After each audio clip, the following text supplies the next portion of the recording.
అన్నమయ్య జిల్లా మదనపల్లిలో గట్టుపల్లెలో టీడీపీ నేత బేల్పల్లి వెంకటేష్ ఆత్మహత్య యత్నానికి పాల్పడ్డాడు. ఆర్థిక ఇబ్బందుల కారణంగా వెంకటేష్ ఊరివేసుకుని ఆత్మహత్య యత్నానికి పాల్పడడం జరిగింది. ప్రస్తుతం వెంకటేష్ ఓ ప్రైవేట్ ఆసుపత్రిలో చికిత్స పొందుతున్నాడు.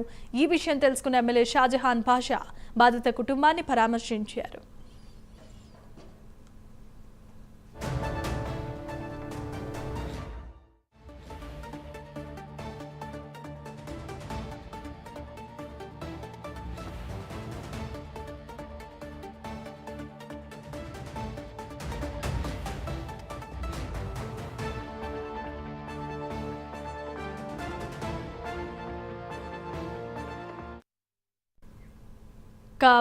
బ్రేకింగ్ న్యూస్ చూస్తున్నాం. అన్నమయ్య జిల్లా మదనపల్లిలో గట్టుపల్లెలో టీడీపీ నేత బేల్పల్లి వెంకటేష్ ఆత్మహత్య యత్నానికి పాల్పడడం జరిగింది. ఆర్థిక ఇబ్బందులే వెంకటేష్ ఉరివేసుకుని ఆత్మహత్య యత్నానికి పాల్పడినట్లుగా తెలుస్తోంది. ప్రస్తుతం వెంకటేష్ ఓ ప్రైవేట్ ఆసుపత్రిలో చికిత్స పొందుతున్నాడు.